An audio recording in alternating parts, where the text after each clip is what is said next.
नमस्कार दोस्तों, आज की वीडियो में हम पेस्ट स्पेशल के ट्रांसफर फंक्शन को समझते हैं। आइए हम ट्रांसपोज को पेस्ट स्पेशल एवं फंक्शन के द्वारा समझते हैं।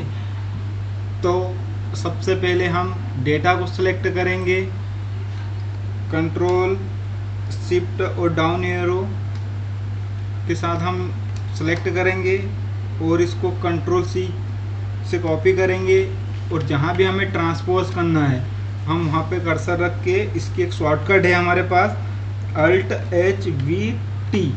ये देखिए, ये डेटा जो हमारा वर्टिकल डेटा था वो हॉरिजॉन्टल में पेस्ट हो चुका है। अब हम इसे पेस्ट स्पेशल के द्वारा समझा, अब हम इसे फंक्शन के द्वारा समझते हैं और फंक्शन एक नहीं, हम दो मेथड के द्वारा इसको समझने का प्रयास करते हैं। हम आपको पेस्ट स्पेशल एवं फार्मूला के बीच के डिफरेंस को भी समझाते हैं कि इसमें क्या अंतर है। तो एक्सेल ने हमें फ्री इनबिल्ट फंक्शन दिया है ट्रांसपोज का, तो हमें कुछ नहीं करना है और यहाँ पे प्रेस करना है इक्वल टू और ट्रांसपोज। जैसे ही ट्रांसपोज आता है तो हम इसको टैब प्रेस करेंगे और जितना भी एरिया में सिलेक्ट करना होगा ट्रांसफर हम उसे सिलेक्ट कर लेंगे। मैंने अभी आपको शॉर्टकट बताई थी, कंट्रोल शिफ्ट डाउन एरो और ओके ब्रैकेट बंद करके हम ओके प्रेस करेंगे। तो ये देखिए, ये हमारा डेटा ट्रांसपोज हो चुका है। ये तो एक पहली मेथड हो गई फार्मूला के द्वारा। अब हमारी सेकंड मेथड है जो हम उससे भी सीखने का प्रयास करते हैं और फिर हम इसका आपको डिफरेंस बताएंगे कि इसमें क्या डिफरेंस है पेस्ट स्पेशल में और फार्मूला में। तो सबसे पहले हम प्रेस करेंगे इक्वल का साइन और यहाँ भी हम फार्मूला लगाएंगे इनडायरेक्ट। मैं आपको फार्मूला फंक्शन नहीं बता रहा हूँ, इसलिए आप ये नहीं समझे कि यहाँ पे इनडायरेक्ट क्यों लगा, इनडायरेक्ट के अंदर वो फंक्शन क्यों एसोसिएट किया, फिर उसके अंदर वो फंक्शन कैसे। तो हम जैसे जैसे वीडियो में आगे बढ़ते जाएंगे हम एक एक फंक्शन को एक्सप्लोर करते जाएंगे और फिर फंक्शन को कैसे एसोसिएट करते हैं हम उसके बारे में भी बारीकी से सीखेंगे। अभी हमें ट्रांसपोज करना है, एक मेथड से तो कर लिया हमने ट्रांसपोज जो इनबिल्ड होता है एक्सेल के अंदर। अब हमारा सेकंड जो मेथड है हम वो फार्मूलों के द्वारा हम उसको भी ट्रांसपोज करने का प्रयास कर रहे हैं। तो सबसे पहले हम इनडायरेक्ट लगाएंगे। इनडायरेक्ट का फंक्शन के बाद हमारे से पूछ रहा है रेफरेंस टेक्स्ट। तो अब हमें ये जो हमारा 400 है ये हमारा A2 कॉलम है, तो इनडायरेक्ट को चाहिए रहता है रेफरेंस A2। जैसे हम यहाँ A2 प्रेस करेंगे, मैं अभी आपको मैन्युअली टाइप करके बता देता हूँ। A2 मैंने जैसे ही A2 प्रेस करा और जैसे मैं ब्रैकेट बंद करूँगा तो देखो यहाँ पे रेफरेंस एरर आ गया। लेकिन मैं यहाँ B3 में कभी A2 लिखता हूँ और फार्मूले के अंदर हम B3 लिखते हैं तो ये हमारा 400 पिक कर लेगा। ये जो फंक्शन होता है ये डायरेक्ट नहीं काम करता है, इनडायरेक्टली काम करता है। जब हम इनडायरेक्ट फंक्शन को समझेंगे तो हम उसके बारे में एक एक चीज़ आपको बताएंगे। तो इनडायरेक्ट का काम होता है कि इसको देना रहता है रेफरेंस टेक्स्ट। तो अब हमें इसे डायनामिक बनाना है, तो डायनामिक बनाने के लिए हमें फंक्शन की आवश्यकता होगी। सबसे पहले हमें ए कैसे लाना है, तो एक्सेल के अंदर एक फ्री डिफाइंड फंक्शन होता है जिसका नाम होता है केर। केर का अर्थ होता है करेक्टर। जो भी हम नंबर पास करेंगे उसका जो भी करेक्टर होगा वो हमें ला देगा। जैसे ही हम शिफ्ट के साथ ब्रैकेट ओपन करते हैं, अभी हमारे से पूछ रहा है नंबर। जो भी हम नंबर देंगे उसका वो करेक्टर हमें शो हो जाएगा। तो सबसे पहले हमें ए लाना है, तो ए का नंबर होता है 65 मतलब 65। जैसे हम यहाँ पे 65 नंबर डालेंगे तो यहाँ पे क्या आ जाएगा, ए डिफाइन हो जाएगा। तो हमने यहाँ पे लिखा है 65 और ब्रैकेट बंद करेंगे। तो अब देखिए मैं आपको इवैल्यूएट करके बता देता हूँ ये फंक्शन कैसे काम कर रहा है। जैसे हम केर को F9 प्रेस करेंगे, ये देखिए आप डबल इन्वर्टेड कॉमा में देख रहे होगे यहाँ पे ए दिख रहा है। ठीक है, हम इसको रीडू कर लेते हैं, कंट्रोल जेड। अब हमारा कैरेक्टर तो आ गया ए, अब हमें लाना है 2, क्योंकि हमारा जो 400 है ये हमारा A2 में है। तो अब इसके साथ हमें A2 लाना है, इसको भी हमें डायनामिक बनाना है।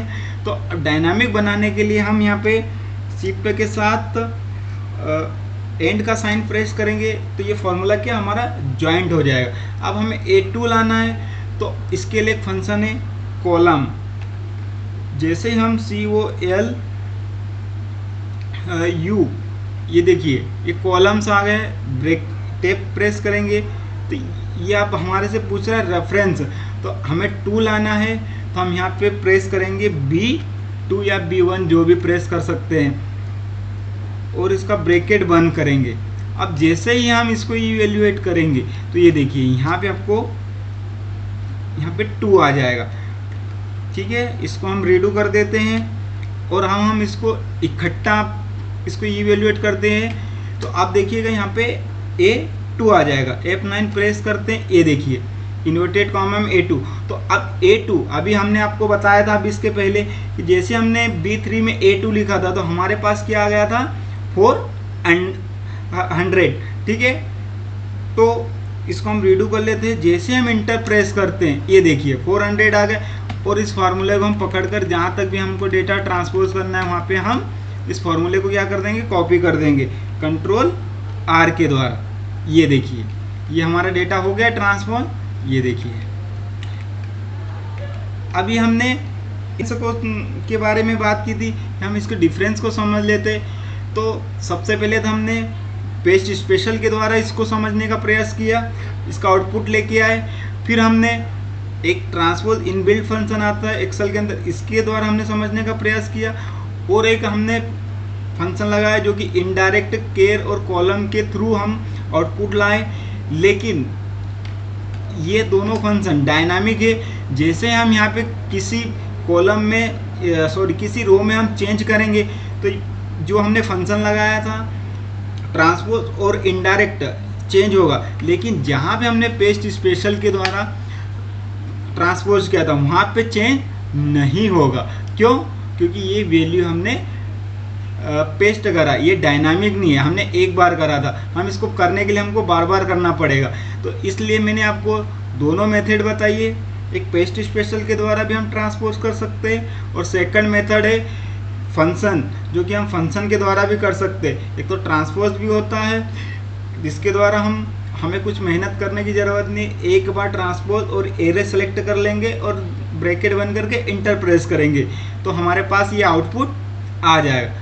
लेकिन कभी जब हम इंटरव्यू देने जाते हैं वहाँ पे हमें पूछ लेता है कि ट्रांसपोज हम कितने मेथड के द्वारा कर सकते हैं, तो हमारे पास आंसर होना चाहिए कि हम ट्रांसपोज 3 मेथड के द्वारा कर सकते हैं। एक तो हम पेस्ट स्पेशल में आता है, एक फंक्शन आता है ट्रांसपोज का जो कि एक्सेल के अंदर इनबिल्ट होता है, और एक हम एक दूसरे फंक्शन के साथ एसोसिएट करके तब भी हम ट्रांसपोज कर सकते हैं।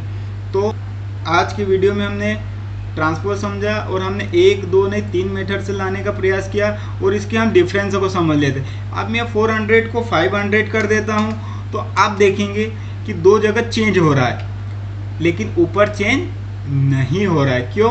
क्योंकि ये एक डायनामिक नहीं है, ये पेस्ट स्पेशल के द्वारा है, और ये हमारा फार्मूला या फंक्शन है, इसलिए यहाँ पे दोनों जगह चेंज हो रहा है। अब मैं यहाँ 500 को 600 करता हूँ, ये देखिए तो यहाँ पे ये ऑटोमेटिक डायनामिकल हो रहा है। जब भी आपको कोई ऐसी रिक्वायरमेंट हो कि हमें डायनामिकल डेटा चेंज हो, तो मैं आपसे एक ही रिक्वेस्ट करूँगा कि आप फार्मूले को डायनामिक बनाने की कोशिश करें, ताकि जो हम डेटा सोर्स में चेंज करें वो हमारे यहाँ फार्मूला के थ्रू चेंज होता रहे। तो आई होप आपको ये वीडियो अच्छा लगा होगा, और पेस्ट स्पेशल के बारे में हमने पूरे बारीकी से सीखा, उनके एक एक ऑप्शन का ऑपरेशन किया। आई होप आपको ये वीडियो अच्छा लगा होगा। और कुछ दोस्तों का मेरे पास फ़ोन आया था कि आपके जो वीडियो हैं बिल्कुल क्लियर नहीं दिखाई देते, तो मैं उनसे एक ही रिक्वेस्ट करना चाहता हूं कि आप जब भी मेरा वीडियो को प्ले करें, जब भी आपको कुछ धुंधला दिखाई दे, तो आप YouTube जैसे ही आपने स्टार्ट करा वहाँ पे एक सेटिंग का ऑप्शन आएगा और सेटिंग के अंदर क्वालिटी आएगी, उस क्वालिटी को आप बढ़ा दीजिए तो आपको मेरा वीडियो बिल्कुल साफ और सुथरा दिखेगा। धन्यवाद।